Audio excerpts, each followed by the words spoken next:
মিলাদুন্নবী পালন জায়েজ নাকি বেদাত, এই প্রশ্নকে ঘিরে প্রায় প্রতি বছরই শোনা যায় তর্ক বিতর্ক। কারো দাবি নবীর জন্মদিন পালনের জন্য প্রয়োজন নেই সহিহ হাদিসের, কেউ আবার দাবি করেন নবীর প্রতি ভালোবাসা আছে বলেই তারা এমন করেন। তাদের এমন দাবি কতটুকু যৌক্তিক এ নিয়ে সন্দেহ রয়েছে সবার মনেই।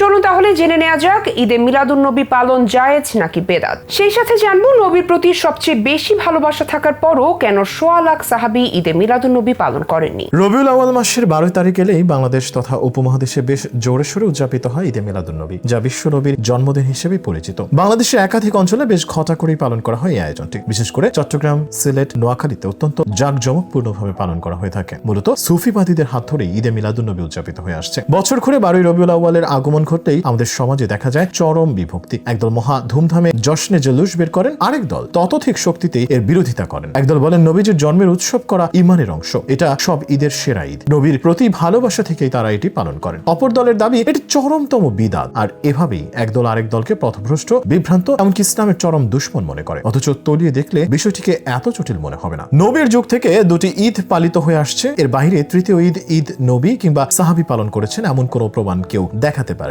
দ্বিতীয়ত, দিন ইসলাম জন্মদিন পালন সমর্থন করে না, হোক সেটা নবী কিংবা সাহাবী অথবা আমাদের মতো সাধারণ মানুষের। জন্মদিন পালন বিধর্মীদের কালচার। ইসলামের সকল হুকুম আহকাম, আচার অনুষ্ঠান সুনির্ধারিত ও কোরআন, সুন্নাহ, ইজমা ও কিয়াস দ্বারা প্রমাণিত। কিন্তু নবী করিম সাল্লাল্লাহু আলাইহি ওয়াসাল্লামের জন্মদিবস বা মিলাদ পালনের কথা কোথাও নেই। এমনকি নবী প্রেমের নজিরবিহীন দৃষ্টান্ত স্থাপনকারী সাহাবীদের কেউ এ ধরনের কাজ করেছেন বলে কোনো প্রমাণ নেই। তাই ঈদে মিলাদ পালন করা নিশ্চয়ই একটি বেদাতি কর্ম, বেদাত জঘন্য গুনাহের কাজ। এছাড়া ইসলামে কম হলেও ১,২৪,০০০ নবী, তারপরে খুলাফায়ে রাশিদিন ও অসংখ্য সাহাবা, মনীষী, আউলিয়া কেরাম জন্মগ্রহণ করেছেন ও ইন্তেকাল করেছেন। যদি তাদের জন্ম বা মৃত্যু দিবস পালন ইসলাম সমর্থিত হতো বা সওয়াবের কাজ হতো, তাহলে জন্ম মৃত্যু দিবস পালনের ঘূর্ণাবর্তে আবদ্ধ হয়ে যেতে হতো আমাদের সকল মুসলমানদের। নবী করিম সাল্লাল্লাহু আলাইহি ওয়াসাল্লামের জন্মদিন পালনের প্রস্তাব সাহাবায়ে কেরাম কর্তৃক প্রত্যাখ্যাত হয়েছে। যেমন হিজরি ক্যালেন্ডার প্রবর্তিত হওয়ার সময় হযরত উমর রাদিয়াল্লাহু তাআলা আনহু বাকি সাহাবায়ে কেরামকে নিয়ে বৈঠকে বসেন। কোন এক স্মরণীয় ঘটনার দিন থেকে একটি নতুন বর্ষ গণনা পদ্ধতি প্রবর্তন করা হবে বলে সিদ্ধান্ত নেওয়া হয়। কেউ কেউ প্রস্তাব করলেন রাসূলুল্লাহ সাল্লাল্লাহু আলাইহি ওয়াসাল্লামের জন্ম তারিখ থেকে সন গণনা শুরু করা যেতে পারে। উমর রাদিয়াল্লাহু তাআলা আনহু এই প্রস্তাব বাতিল করে দিয়ে বলেন, এই পদ্ধতি খ্রিস্টানদের। উমর রাদিয়াল্লাহু তাআলা আনহু এর সিদ্ধান্তের সাথে সকল সাহাবায়ে কেরাম একমত পোষণ করলেন এবং রাসূল করিম সাল্লাল্লাহু আলাইহি ওয়াসাল্লামের হিজরত থেকে ইসলামী সন গণনা আরম্ভ করলেন। এছাড়া রাসূলুল্লাহ সাল্লাল্লাহু আলাইহি ওয়াসাল্লামের সাহাবাগণ ছিলেন সত্যিকার অর্থে নবী প্রেমিক ও সর্বোত্তম অনুসারী।